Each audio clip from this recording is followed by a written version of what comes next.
घाटी सभ्यता की खोज, घाटी सभ्यता को हड़प्पा सभ्यता भी कहा जाता है। यह सभ्यता कांस्य युग की सभ्यता थी। कांस्य युग की सभ्यता कहने से अर्थ है कि इस समय में कांसे की खोज हो चुकी थी। इसकी विस्तार अवधि 2500 ईसा पूर्व से 1750 ईसा पूर्व थी। यानी कि इसकी जो यहाँ से एक प्रश्न पूछा जाता है कि इसकी विस्तार अवधि, सिंधु घाटी की विस्तार अवधि कब से कब तक थी, तो इसकी विस्तार अवधि 2500 ईसा पूर्व से 1750 ईसा पूर्व की थी।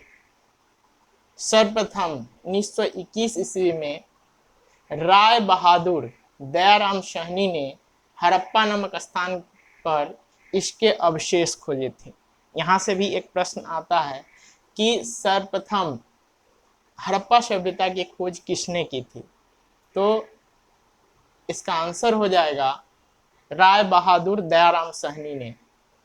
कब अगर पूछ दे तो हमें बताना है कि 1921 ईस्वी में इसकी खोज हुई थी।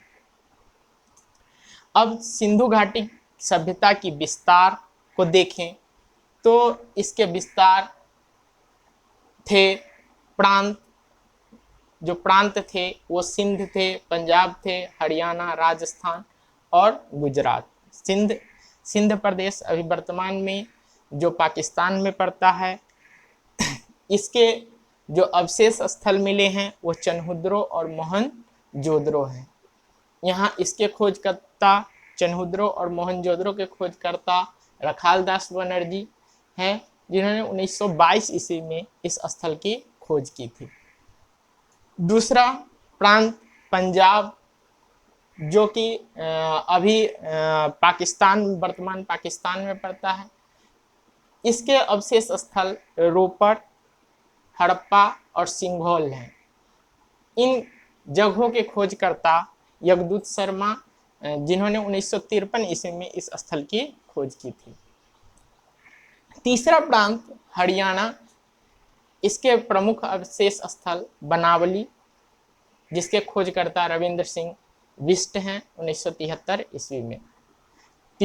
चौथा राजस्थान। राजस्थान में एक बहुत ही प्रमुख स्थल जो कि कालीबंगा है, जहाँ से जो है सो काली चूड़ियों के अवशेष मिले हैं। कालीबंगा, इसके खोजकर्ता ब्रजवासी लाल थे, जो 1961 ईस्वी में इस स्थल की खोज किए थे। गुजरात लोथल, यहाँ का जो अवशेष स्थल है वो लोथल है, रंगपुर है।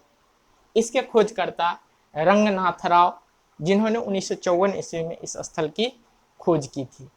ये लोथल का प्रश्न हमेशा पूछ देता है। लोथल को जो है सो मिनी हड़प्पा के नाम से भी जानते हैं, जिसके बारे में हम लोग आगे डिटेल में पढ़ेंगे।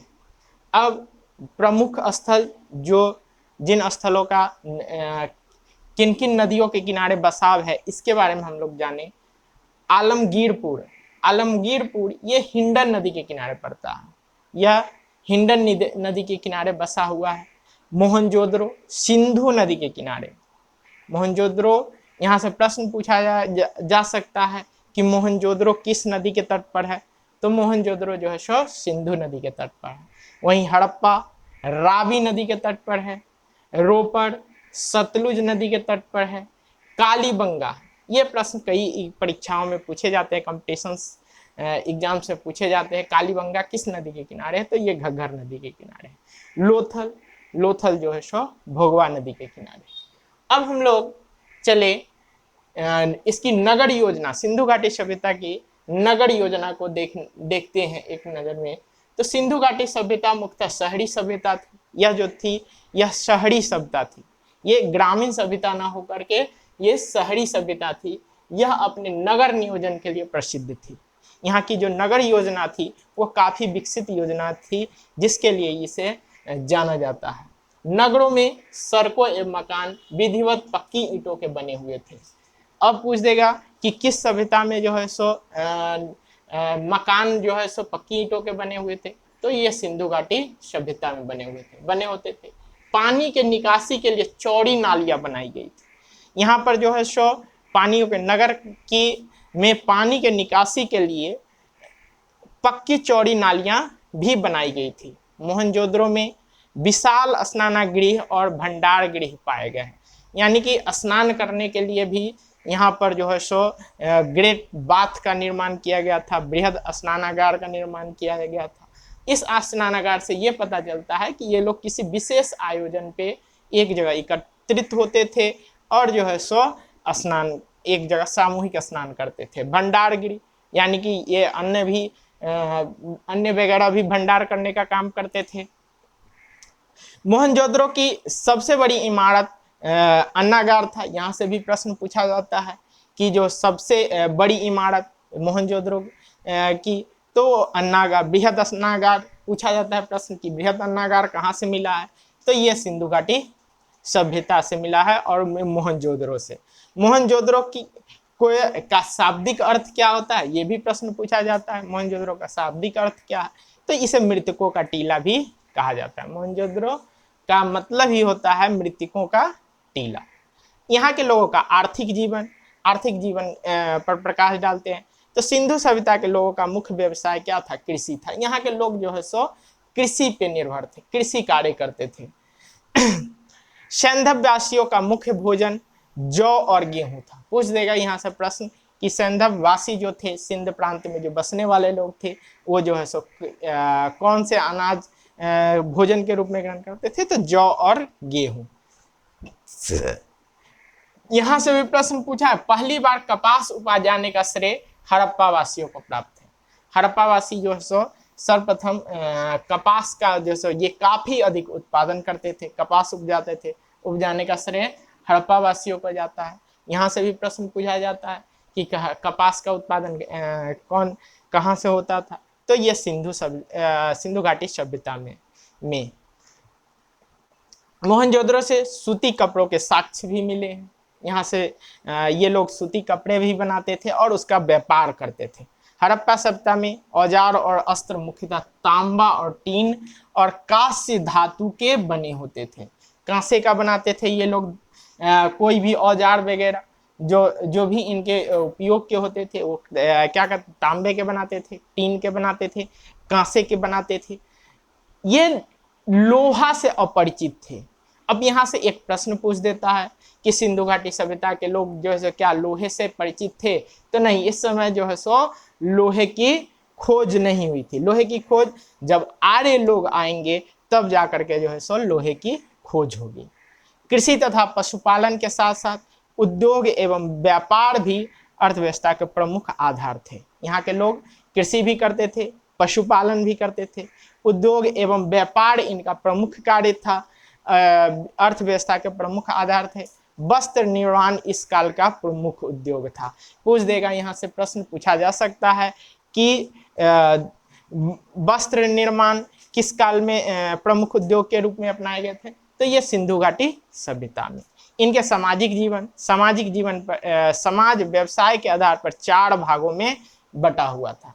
जिस तरह के जो व्यवसाय करते थे उन्हें उन्हीं वर्गों में बांट दिया जाता था। विद्वान थे, योद्धा एवं प्रशासनिक अधिकारी थे। विद्वान जो है सो पूजा पाठ करने का काम करते थे।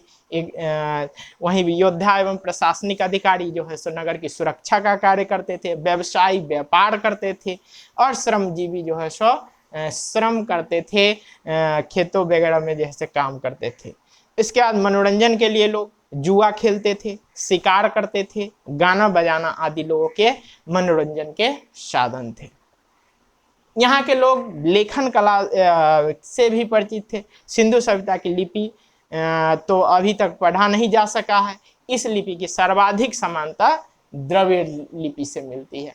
यहाँ के लोग जो है सो, यहाँ की लिपि जो थी वो वेस्टोफेंडम लिपि थी, जो है सो आज तक इसको पढ़ा नहीं गया, लेकिन यह जो है सो द्रविड़ लिपि से मिलती जुलती यह लिपि थी।